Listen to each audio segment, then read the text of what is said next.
Hello, everyone. I'm super excited to be here with a familiar face of UH, two-time national championship coach Josh Walker. Josh Walker is the assistant coach for the UH men's volleyball team here for the past 7 years, correct? 7 years. Came in together with me. And it's been an incredible journey to be coached by Coach Walker, and he just has so much wisdom behind him, not only in volleyball, but even in a lot of aspects that definitely helps you just become overall a better player, but also just a person. I know for sure he's definitely helped me with a lot of struggles that I went through throughout my collegiate career. So I'm just super excited to have him here on the podcast just to talk about and celebrate a little bit the national championship that you guys had this year. So first of all, congratulations, Josh, on that national championship. How does it feel to go back to back? What was it like coming back home to all that incredible celebration that Hawaii's brought on to you guys?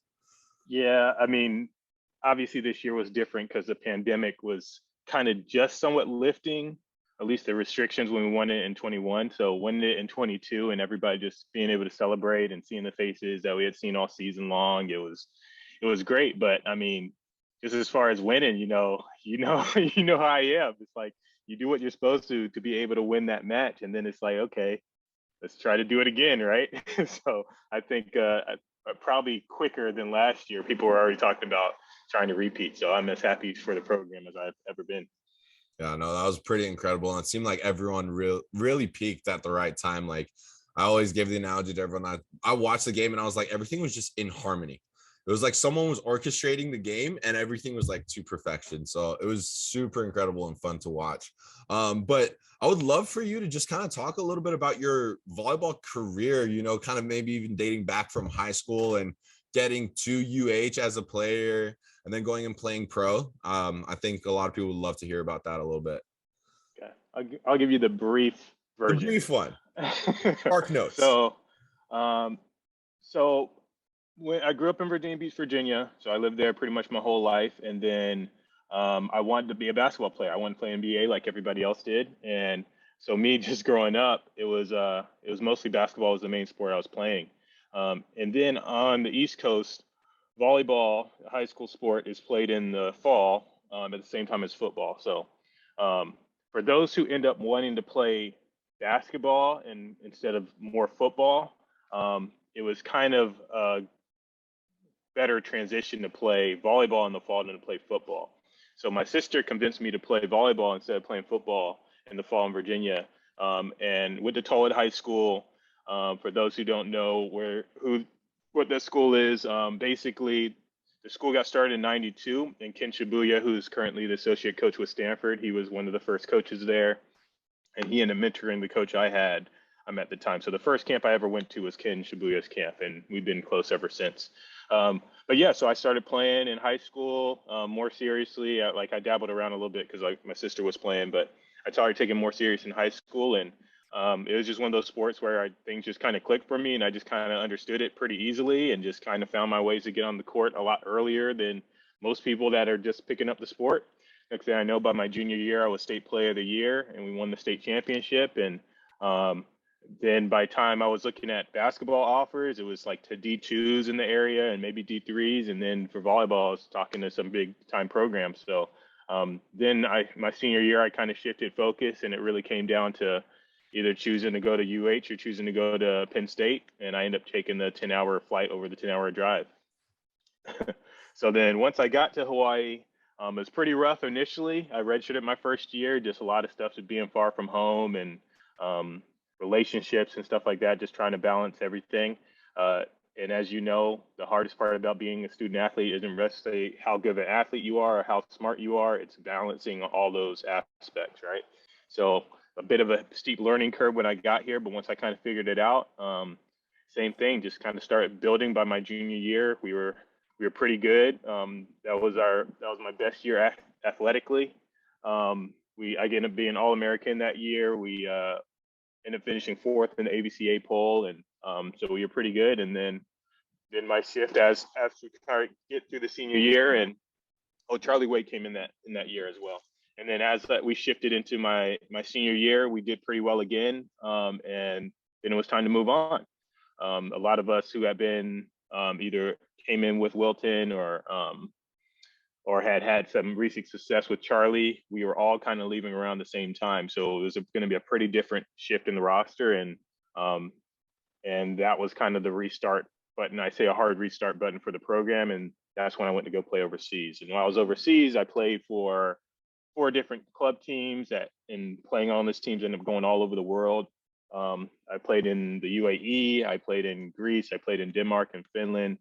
And I don't know what it is about the third year, but once again, my third year playing overseas and winning a national championship in Denmark and being player of the year. And so that was a great experience. And then by time it was shifting to my 4th season, my wife, Tay, she had gotten pregnant, and I was kind of thinking, okay, do I keep trying to play overseas or do I try to get a little bit more established back in the States? And that's when the assistant coaching position opened up back at UH.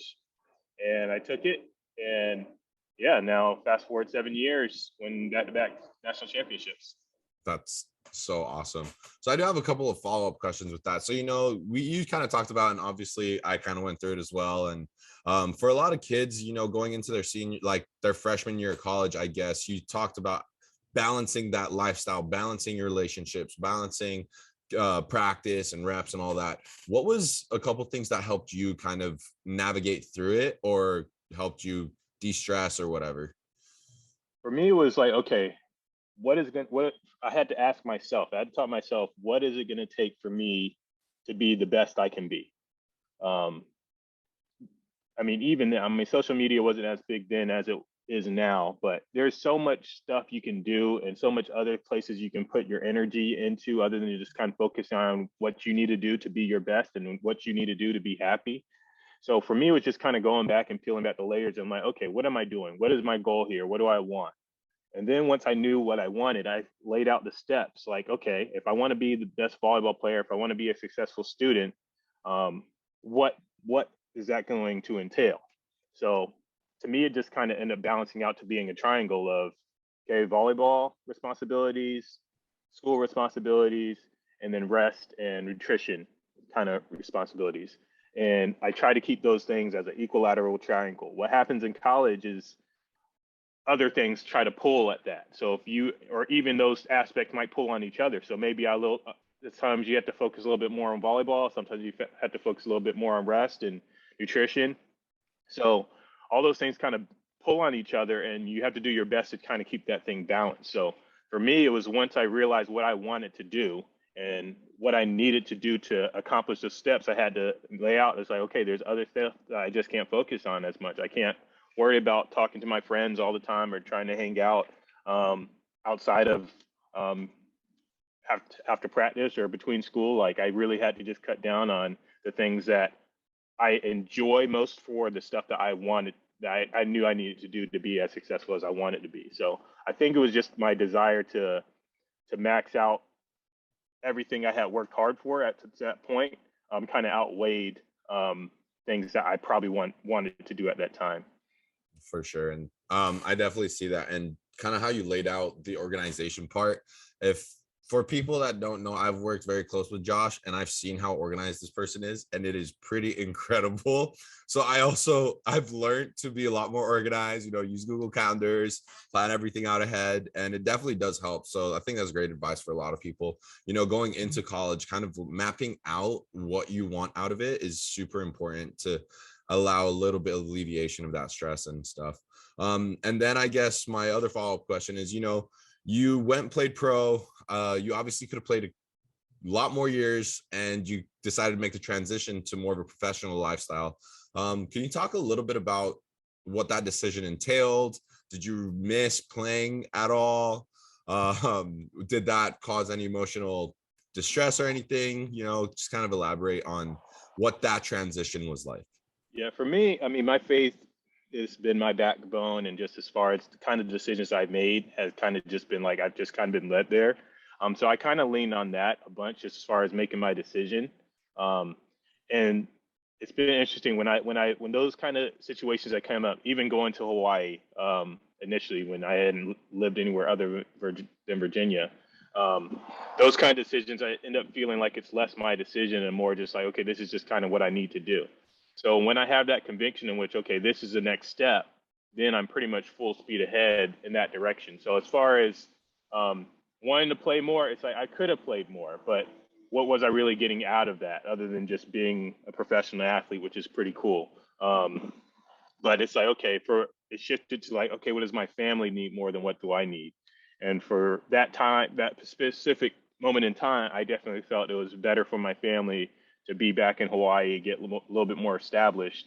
And then as far as playing, I was like, okay, at least I'm around the sport all the time, right? It could have been like I completely just left playing volleyball altogether. So me just still being able to get to the gym whenever I wanted to, still being able to work out and do that kind of stuff, I think it was an easier transition for me than it probably would have been for most.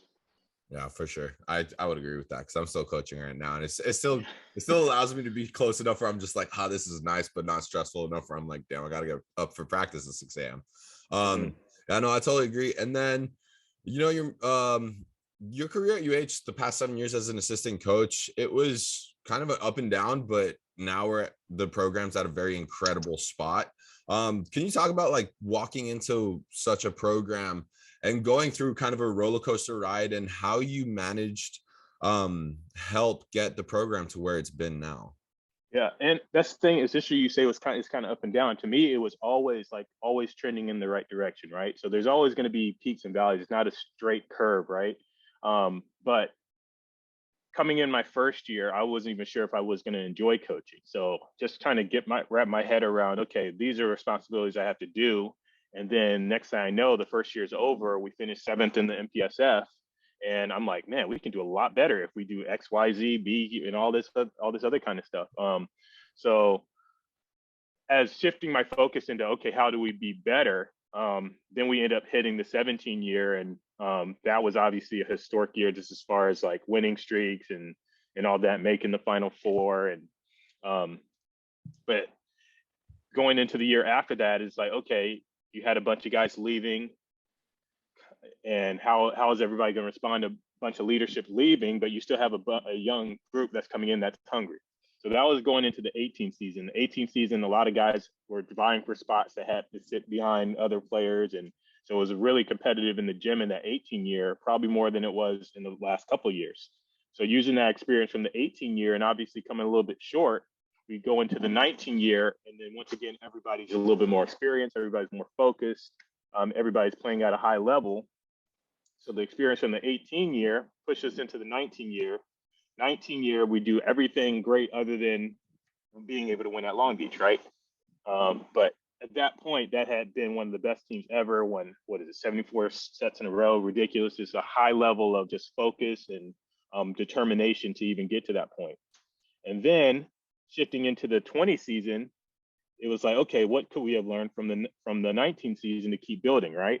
The 20 season, we only lost one game, right? So it's one of those things in which, okay, we're still building off of what we had done, even though we had lost some pretty talented players. And then that kind of bled over into the 21 season. I think to me, 20 and 21 was kind of blended together, but the same thing in which, okay, we had learned from the 19 season and 20 season what we need to do to be able to win everything. And then we used that experience to win the 21 championship. And then the 22, same thing. It was kind of a reset like the 18 year in which we had a bunch of young players that were talented, but just hadn't proven themselves yet. Use that experience to be able to break through and win back to back. So I feel like every year just kind of built off of itself. And going into this year is like, okay, yeah, we lost a bunch, but we have what we need to win. And if you know that you have enough to win, it doesn't matter what anybody else says. It just matters what you do about it. That's totally true. And so I kind of want you to elaborate on two of your favorite quotes that I would always hear in the gym. The first one, we're gonna start with the easier one. It's kind of like trust the process. I know that I've come up to you, and a lot of my teammates used to come up to you a lot and just like be frustrated and I'm not really getting better. I don't understand why this is going on. I don't understand why I'm not improving. And you'd always say, just trust the process. How do you get kids to buy into that statement, and what does that statement, I guess, mean to you? Because I know that you've definitely trusted the process along the entire journey. Yeah, it's it's so much so based off of just being a little bit older, having some perspective. When you guys get to when anytime you get to a new place or you get to a new level in your sport, you kind of want instant gratification. You want to know that things are going to go how they were in the last place you were. And just being older, it's like having perspective, like how hard you have to work to be able to get better.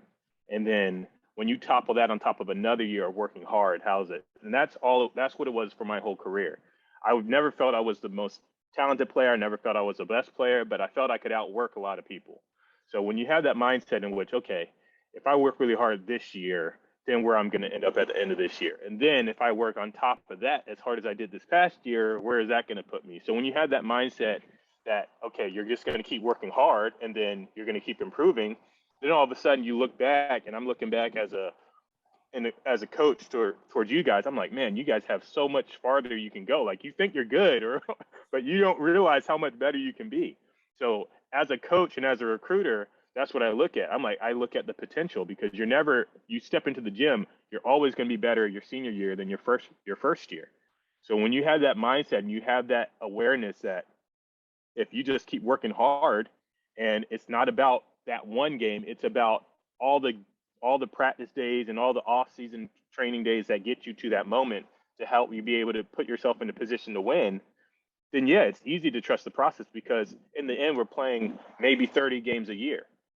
That's a lot of that's 300 and 20 something days of the year that you're not playing in a match. So what are you doing on those days? So when you put your energy into those days instead of putting your energy into what happens in the match and validating if that's good enough or if that's bad enough, then you understand that you're doing the right things and you're going to keep improving. And even if you fall short, you're going to know how much better you're going to know what you need to do to kind of push through the next time. So for me, it's always been, you just got to trust the process, because there's so many more days to get better when you're focused on the next day than when we're focused on the last day. I totally agree with that. And it's definitely something that obviously you and the entire coaching staff at UH has just done such a great job of with the players that come into the program, is allowing them to trust the process. And I think it's really shown over the past 8 years, 10 years, that trusting the process definitely gets you the outcomes that you want. And then my second favorite and ultimate Josh quote, it's all mental. Anything we do, it's all mental. So, mental. I know we get the Spark Note version at practice, but can you elaborate on that one a little bit too? Because I've come to understand what you mean by it's all mental, but yeah, I'd love for other people to understand. Yeah. So I usually say it's all mental when it's probably everything but mental, which kind of grounds you when I pick the moments in which I say it, because chances are there's a lot of other factors that go into why you're feeling that way or why you're playing that way, right? And when you try to just peel back the layers and like, man, it could always be worse or it could be better. The part of when I say it that I don't really mention is, and I probably have mentioned this too, is it's all relative, right? So when I say it's all mental, it's basically like, okay, so maybe your serving isn't going as how you think it is, but you've had plenty of great days of serving. It's like, man, this is what's wrong with me right now. And it's all mental, because you put in the work, you worked hard, you've been able to do it one time. And for me as a coach, if I see you do it one time, that's all I need to have all the confidence in you to be able to do it 2 times, and then to be able to do it 3 times, and then eventually get to the point in which you can break through and be pretty consistent. And I'm analytical and I look at stats. I would say more it's because it's relevant, but also because I want to break through. I want people to do things they've never done before. So when I look at something like stats, to me, that's a very clear definition of, okay, this is what you have to do to be great, or this is what you're doing right now. And the mental part of the game is, how can you be better? How do you break through that? So when someone says, hey, I want you to serve in at 90%, and you're like, man, I've never served 90% in my life. It's like, okay, well, in order to serve 90%, that means you're probably going to have nights where you're serving 100%, right? So you're going to have to start doing things that you've never done before in order to accomplish things. So, like like I mentioned before, the 74 sets in a row, that's ridiculous. But when you think about how we actually got to that point, it wasn't because we were thinking of winning that many sets in a row. It was because we were thinking about winning this point or beating this team or everything other than probably that one stat. So how do you do things that are amazing or things that never been accomplished if you don't have a strong mental game, right? So for me, it's like, okay, how do I get you guys to break through? How do I get athletes to break through and think and not think about the stats or think about things they've done in the past, to do things that they've never done before or that may never have been done before. And it's so mental. It's just, it's very mental when you think about that kind of stuff, because it's like, man, people are going to continue. Records are meant to be broken. Everybody's heard that before. But what it actually takes to do it, it's all mental. It's a lot of mental work. It's like I have to put myself in a place mentally to be able to think and try to do things consistently over time. And when you're doing things consistently over time, that's when you become great. That's when you do great things. Yeah, I totally agree with you. And it's definitely something that stuck with me. Even after graduating, it's, if you don't really believe that you can do it, which is a mental like brain stopper, you can never really get to that point. So I definitely catch myself, with your voice in the background, like, it's all mental, you can get through this. So I do think a huge part of it is really, like you said, if you do it once, you can definitely repeat it again. But what's really stopping you is, I think, the mental breakage or the mental like pause that you put on yourself, that you're just like, I know that I can't do that. It's like, no, you need to believe it first before you're going to be able to accomplish it. So it's definitely something that stuck with me for a while now. And then, we're all super sad out here, but congratulations on accepting the assistant coaching job at Baylor. And I know that you've been moving slowly these past couple of weeks. Can you talk about what that process has been like for you? Yeah, Baylor was an interesting opportunity that came up because I wasn't necessarily looking to leave. For me, it's like I want to be a head coach one day. I just don't know what that path looks like. And as I'm just kind of going through the process to try to be able to get a job in case, like, if a job that opens up that I'd be really interested if I can get it, I just kind of put my name out to just see, okay, what places would be interested. And Baylor ended up coming up, and I hadn't even racked my head around everything that would entail to even go to a school like Baylor, right? In Waco, Texas, and middle of Texas, and all that kind of stuff. For me, it was like, okay, things just kind of started lining up as far as, okay, obviously have a fourth baby that was on the way, who was born now. He was born April 29th, which is like right in the middle of the championship. Yep. So it's crazy. That's another story. But yeah, so the timing of it, the fact that my mother-in-law is going to be able to come with us and be able to help out, obviously being closer to my family back east. The Farrell Center is the same footprint as the Simplified Stan Sheriff Center Arena. It's the same building. The colors are green. There's a lot of stuff that lined up. Jen McGuire, she is the current head coach's wife, Ryan McGuire. She played at UH, so under Charlie. So there was just a lot of connections and a lot of parallels to me being able to even think about going to Baylor. I'm like, okay, maybe let me look a little bit more into that. So obviously the Baylor's had a lot of success over the past years, and they've graduated like their most successful class. And there is a lot of parallels again to that team and the UH men's team, in which, okay, had a lot of recent success, a lot of veterans leaving. So to me, it was like, okay, there's a lot of stuff lining up in which, okay, if I do decide to take this job, I'm going to be prepared to try to push and be better. And so that was just kind of the situation with accepting the job at Baylor and accepting the new challenge. But in the end, Hawaii is always going to be home. Obviously, my kids all have Hawaiian names. We're not giving up the house here as well. So I'm just excited to just be able to come into Hawaii and it be my vacation spot for a little while instead of my workplace, right? So it's been my workplace for over 16 years. So yeah, that's super awesome. And the move's been good for you. Everything's transitioning smoothly and everything. Yeah, it's just kind of been one day at a time. Like, I've just prayed a lot about everything and the situations that have been popping up, and it's like in the end, it's like, okay, you know me, I'm laying out a plan. This is going to happen. I have to do this by this time. And then it's like, okay, the day comes and I'm going to try to chip off as much stuff as I can. And then we'll see what I can get done tomorrow. But yeah, I haven't been stressed at all in the whole situation. Haven't been stressed like with the guys, like finishing up the year. It's just been one day at a time, keep trying to get better. And I think everybody just kind of has embraced that. It's kind of made everybody just a little bit more focused, which has been good. I've been pretty focused over the past, what has it been, 6-7 months since getting into the start of the season. And I think the Baylor opportunity has just kind of narrowed my focus even more. That's awesome. Well, super thankful for you coming on to this. And I know that a lot of people in Hawaii are going to really miss you. Obviously, the volleyball community will greatly. So I guess just to finish it off, is there one thing that you want to tell the people of Hawaii before you leave? Yeah, just thank you for the motivation. Thank you for the support throughout the whole years. I've said this in two times I've had speaking engagements when I'm talking to the fans. Literally after games, I would be thinking about fans leaving the arena with either a smile on their face or them being sad or disappointed after a loss. That's literally what I would think about. As many fans that we had, as many fans that we interacted with.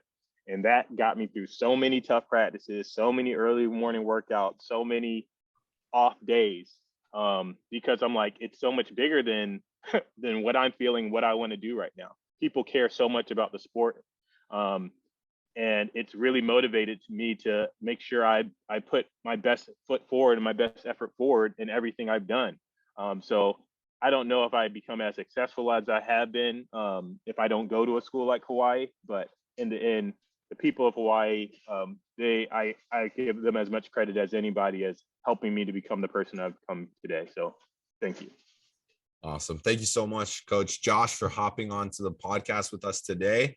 It was incredible. And I think you gave a lot of very insightful knowledge for a lot of people that may or may not be going through things right now. So I really appreciate you coming on. And we're excited to see your journey and what next year is going to have for you. So congratulations on all your success, and thank you for hopping on. Thanks for having me. Looking forward to following you guys going forward. You guys are doing some great stuff. Appreciate it.